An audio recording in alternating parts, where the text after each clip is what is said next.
Hello, it's Kevin Kenny. This is the Build Series live in New York City, and we're about to be joined on stage by a musician whose music has been streamed over 1 billion, with a B, times globally. He's in the midst of a North American tour right now. He played Manhattan last night. He's going to do Brooklyn tonight. Please give a warm welcome to Tom Walker.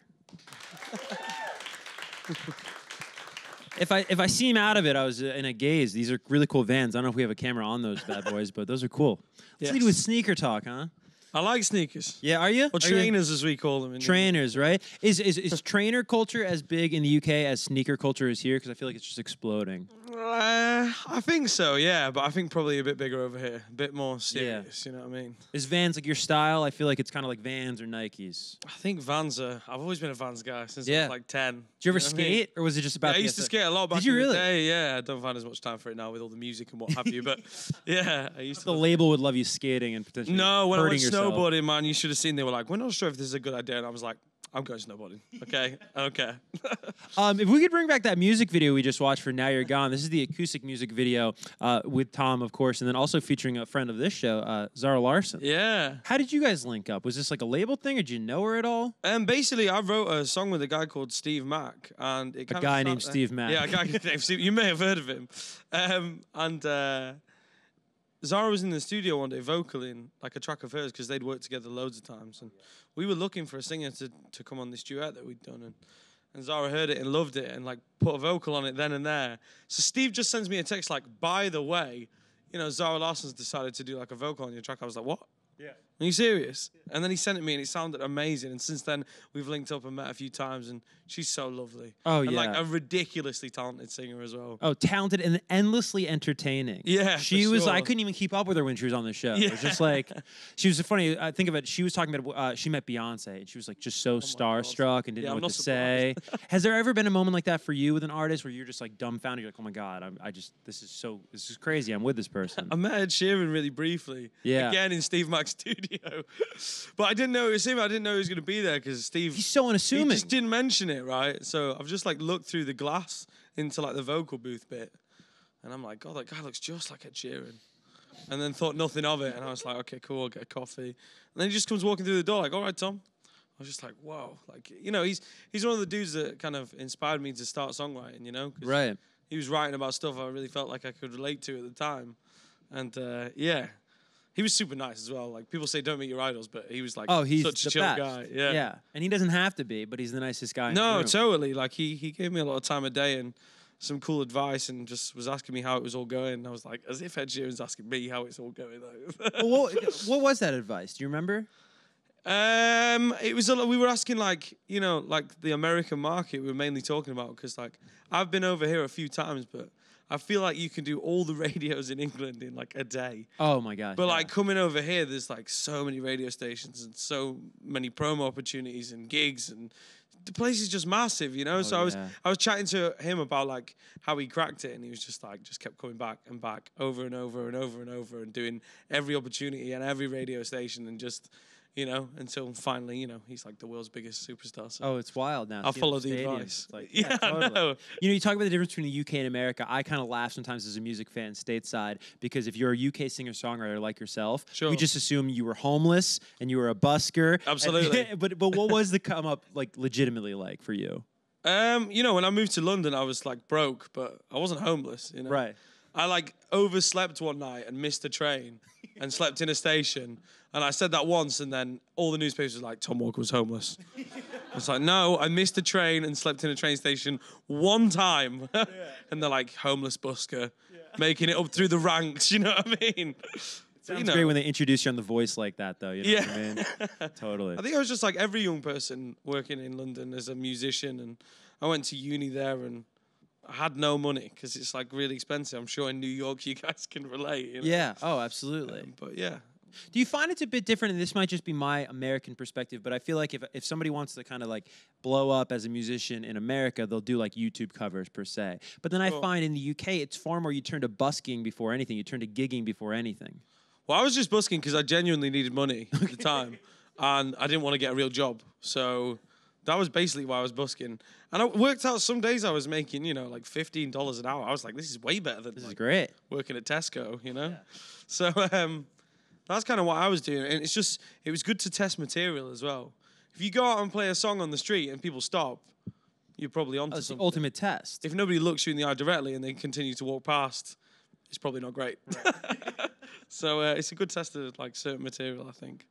That's such an incredible training ground, and just for anxiety, for perseverance. Do you even ever get nervous before an actual show now? Because I can't. Yeah. Oh, you do still. Oh yeah, sure. Okay. I think the day that you don't get like some form of nervousness, something's gone wrong. Right. Because like, I'm confident in my abilities. I know I'm going to go out there and I'm going to do a good gig, but like, I quite like the nerves, They get you pumped. They get you going. Well, it's about channeling it, right? Yeah, for sure. Totally. But like, when I was first doing it, it was nervous in a bad way, and now it's like a healthy, helpful nervousness, I guess.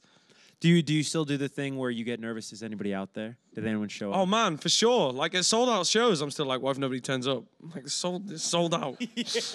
I'm still there thinking like people might not come, but I've played gigs to just the sound man before. Yeah. Like no one in the room. I've turned up to do this gig. Like the venue's like had me over, and it's just been like me and the sound man, and so awkward because he's just there like, yeah, I'm getting paid for this, but there's not a single person in this room, and I'm thinking the same. Well, and those days aren't too long ago, right? I mean, even think about a kind of cool full circle moment for you this year with Glastonbury, right? Yeah. Where 4 years ago, it was 3 or 4 years ago, you were there as a fan. Yeah, so 4 years ago, I did my first Glasto as like a punter, and just thought it was the most magical place on the planet. I mean, you can't imagine it if you haven't been. What makes it so special? I've heard you say that. It's so vast. And there's something for everybody, people bring their families there, or there's like, young adults and, like grandparents, all in the same place. And there's a little area for everybody who wants to do whatever they want to do. I mean, like to walk from one side of the festival to the other probably takes about an hour and 40 minutes. Oh, wow. That's how big this place is. How many stages? Oh man, I don't even know. Oh, really? Seriously, I've got no idea. I feel like states like you get 2, 4 maybe. Oh, nah. There's like, yeah. There's like 20 big stages, I would say. And then like 50 small ones. Like that's incredible. There's like a healing area where you can go and get free massages and make sculptures and like, I don't know, recycle things. You can do like whatever you want. They've got amazing art installations. Last time I was there was a skate park. They just built a skate park. Oh, that's awesome. And people were out there just skating. I mean, do you have you ever attended an American festival? I actually haven't, no, but I played Osheaga Festival in Canada. This past weekend, right? Yeah. That was my first that like? stateside festival, I guess. It was awesome, man. Yeah? I mean, we were first on. Oh no, we were second on. So everybody like looked like they needed like a little bit waking up, Yeah. First day of the festival, probably had like one beer. It was it wasn't a tough crowd, but I really had to give it some extra. Yeah. At that time of the day, when it's 10 o'clock at night and everyone's had a few beers, like they're already going without. Oh, it's easy, right? Yeah. So no, but it was cool to come over. I mean, doing a gig in Canada was amazing. In Montreal as well, it was awesome. That's awesome. You were saying before that Ed was a big inspiration for you. Stateside, of course, we all met him with the A-Team. Sure. Was there a specific song though that you heard that really just cut deep and you said, "Wow, like I want to do whatever. I want to make people feel however this song made me feel." So he did a collaborations project called the Number 5 Collaboration Project. He just brought out the new one, Number 6, right? But I heard him off that, and he did a track called Little Lady, which with a rapper called Mikael Payne, and the verses were this rapper, and the choruses were Ed doing A-Team, and that's kind of how I got introduced to him, and it was this kind of ginger kid doing folk music, working with like rappers and spoken word poets, you know what I mean? Wild. I'd never heard anything like that before, and I just thought it totally opened up a whole new world to me. Now, on the topic of hip hop, you of course don't make hip hop music necessarily, right? No. But I think the UK hip hop scene that Ed is such a big fan of, and it sounds like you are too. Sure. It all gets grouped together as grime. Stateside, right? But are there different types of hip hop in the UK? I would say there's loads of different types. Yeah, I mean, I'm not the biggest hip hop head in the world. Yeah, you know what I mean. Like, I just love the beats, and I've been inspired by them, like on my record. But Stormzy is grime, and then there's loads of other UK hip hop. Right. Like totally. Grime's just like a section, but he's made it big. Totally. Is he? Because he's like not massive in the US, which like is I mean, it goes over my head. I don't understand. It's crazy, right? Yeah. I saw him and Ed at the BRITs a couple years ago. Like that was awesome. But I think Skepta is the big one here because of Drake. Right. Okay. Skepta on a bunch of records, and that's how, because Drake rules the roost over here. Yeah, absolutely. Yeah. There's a great story. When you were a teenager, I guess, you really started your own deal at 19. But even before that, you were singing backup in bands. And there was one night where you actually went to the band and you said, "Hey, I got a song. I'd love to sing this song." What was this song? Because when I hear that song, I go, you must be so confident in this song that you're going to go to the band and you're the backup singer and you're going to go, "Can I take lead on this?" Was it an original song? It was, yeah. It was called Yellow Line. And it was one of those, like, me and my friends used to go out all the time, go into the woods, make fires, hang out, have a few beers. And it was one of those songs that I wrote that was just super simple. Sounded kind of reminiscent of Sweet Home Alabama, the chorus. Really? I mean? Yeah, but it was like this super simple, catchy song. And all my friends, every time we were at a party, they were like, "Play Yellow Line, get Yellow Line out." So eventually I was just like, everyone keeps asking me for this song, like, everywhere I go. Like, should we try it with the band? And, like, I'll sing it. And the guy I was in the band with at the time, also called Tom, he was the singer, was like, "Yeah, man, give it a go." And then I started doing it with the band, and everyone was like, "Dude, you should be, like, doing this. Like, you should be singing. You should be doing writing. Like, why are you in this band?" And I was just like, "Nah, this band's awesome." We were called Plastic Highways. Okay. It was great. But, it evolved from there, and I just kind of got the confidence to do my own thing and branch out a bit more and not be the backup guy, What prevented you from taking that step earlier? Was it anxiety? Was it something that never occurred to you? I just thought I was a guitarist who happened to write some songs. Right. I didn't really realize I had the voice that I had. I guess I was underconfident. I thought I was just like the guitarist guy who did some backing vocals. Did you need the crowd and the audience to sort of validate that you had that voice? Yeah, sure. Like, I mean, today it's almost the same. Like, I did a thing, like a live stream for Facebook the other day, but there was no audience. Right. And you get to the end of the song and no one claps, and you're just a bit like, was it like in one of these offices? Did I do good? Those are the funniest press stops, right? Where you have to perform to like an office. I just turned up and it was like the sound man and 3 cameras. Yeah. But I knew I was onto like the whole of Facebook, but I was still like, nobody clapped. Did I do good? Like, they're giving you the clapping emoji in the comments. That's the equivalent. Yeah. I mean, it's just nice to see, like, when people are, as a songwriter, when people are singing back the words to you and they've got a massive smile on your face. Like, for me, that's like the biggest thing. Like, yeah. People have connected with the songs enough to memorize every lyric, then you're winning as a songwriter. Oh, it's wild. Yeah. Speaking of connection, something that I got connected to you and really connected with you when I was watching your interviews and discovering your music was this abundance of gratitude that kind of spills over, and when you talk about the fans and you talk about what the fans have been able to give you. But it is a fine line, right, as an artist, where when you are blowing up at the rate that you're blowing up right now, you want to explore, you want to try different things. Oh, yeah. What is that fine line like, right, where you want to keep honoring what these fans fell in love with you for, but then also, evolving and doing different things as an artist? Sure. I think you're right. It is a fine line, but I think I'm in a kind of unique position that every genre I seem to sing over still sounds like me because of my voice. Right. So, like, the record, there's, like, a few different genres on my album. You know? And they don't all necessarily tie into, like, one thing, but I think my voice is the thing that kind of ties it all together. Yeah. But I love experimenting, man. What's the point of, like, doing the same thing every record? Right. You know? Yeah. It was like Arctic Monkeys when they did their new album. It was completely, like, well off the pain and, like, wasn't necessarily for me, but I was like, yo, you've gone out there, you've done something completely different. It sounds sick. Like, yeah. They're totally experimenting. Like, you've got to do that as an artist. You can't just do what everybody else wants you to do for your whole life, because I don't think that'll make you happy. Yeah, it gets redundant and boring. And you mentioned the Monkeys there. All right, what else maybe not necessarily them, but what are you listening to right now? I think that's always interesting, like on a tour. What's on your playlist? Oh, man, I've been playing so much of my own music. Every time I get a break, I'm like, no music. But a lot of Stormzy, I watched his set at Glastonbury, man. I don't know if you caught that. But it was like, for Headliner, me... right? Headliner. Yeah. Like one of the most iconic moments in music for me. It was like absolutely... That vest was dope, man. Oh, mate, I know. Custom vest. Not every day that Banksy rocks up and makes you a vest. You know Crazy. What I mean? Like, one of the biggest unknown artists in the world makes you a bulletproof vest with a Union Jack on it. Like. So wild. Yeah. So, I've been listening to a bunch of different stuff and working with a bunch of different writers. And there's a guy called Sam Fender in the UK. Yep, of course. Who's like an indie kind of guitar music guy coming through. He's sick, man. Yeah, absolutely he's making waves here. He's earning a lot of fans. Oh, sure. yeah, because he was on Fallon the other day, I think. Yeah. Right, yeah. Yeah, he's like late night already. It's crazy. And I've watched him like, I think 3 years ago playing to like 100 people in a venue to like where he is now. And oh, yeah. I've seen the whole journey and the way that the songs have evolved and like he's one of my favorite for sure that's coming through at the moment. Well, how did you link up with Steve Mack? You were talking about writers before. I mean, how did you start working with him? Because you guys have done amazing work together. So Shabs, who's my A&R at Relentless Records in the UK, he'd worked with Steve for a number of years, you know, like, because Steve's been doing it for like 20 years, you know, and at any given moment, you look at the chart and you're like, that's definitely a Steve song. I'll text him, like, is this one of yours? He's like, yeah. But, you know, they introduced us, and the first session we ever did together, I wrote Leave a Light On with Steve, and in like 4.5 hours, and then was kind of just like, cool, we should do this again sometime, and then like 2 years later, we put it out and it absolutely blew up. Is 4.5 hours? How does that compare to your typical writing session? Is that long? I know we spend a little bit longer. You know, I like to do 2 days normally. Sit with it.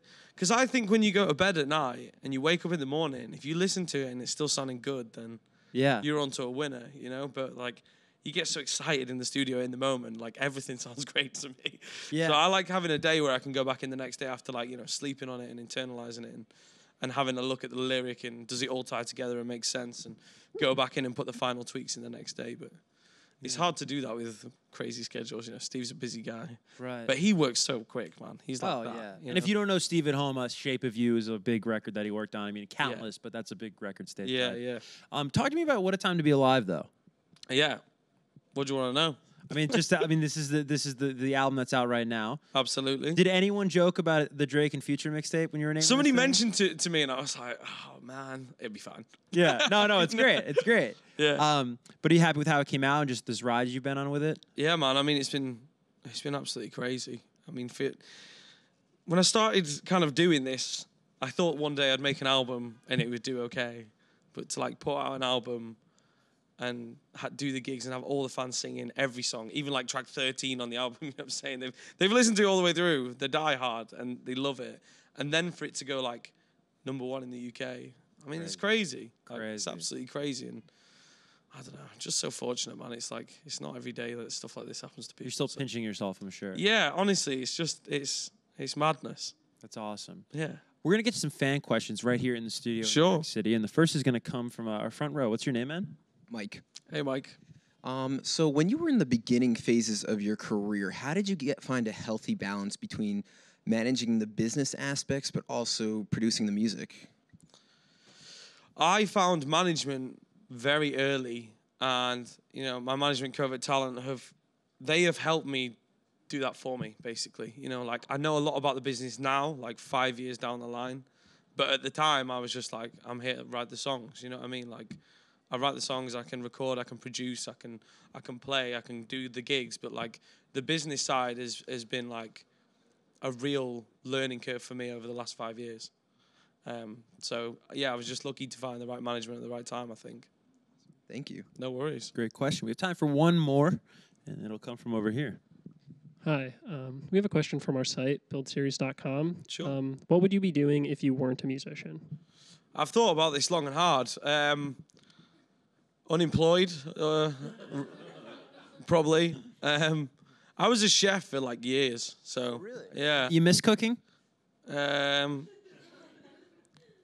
I like cooking at home a lot, like in my own kitchen, and I'm like good at it. But like, I worked in a restaurant in London where like at the middle of lunch, like 140 people would walk in. Dude, how hectic is that? So hectic, man. And like I was doing it in summer when I was at uni, like working there like 6 days a week, like 10 till 2, and then an hour off where you can't go home because it takes an hour to get back. Yeah. So you just stick around, and then like again starting up and going through to 11.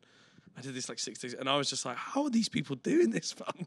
Dude, it's a crazy job. Like, there's a Mexican spot I always go to by my place, and there's like a walk-up window that I always go to, and it looks right into the kitchen, and I'm just like, dude, I do not envy these dudes. No, honestly, like chefs, like they work crazy hours, and you know, if you got the passion for it, like I get it. Like I work crazy hours for music because I love it. Yeah. And we go days where there was a stint last year I did something like 22 days in a row, working every day, relentlessly in like several different countries with no day off. And it's like, you only do stuff like that when you absolutely adore it. So I can see why chefs do it, because they adore it. But like for me, I was just like, man, this is crazy. I don't even like this job. Yeah. I'm working all these crazy hours. I need to find something else. Totally, dude. They're telling us we're unfortunately out of time. Sure. And also, we're probably cutting into like sound. Have you done sound check? You have a show tonight. I've got like another 2 interviews and sound check wow. and a gig. So yeah. You were booked full in New York City, Tom. All right, once again, the album "What a Time to Be Alive" is out and available everywhere now. And also check out the new acoustic video and song with Zara Larsson, "Now You're Gone." One more time for Tom Walker, everybody. Yes, thank you.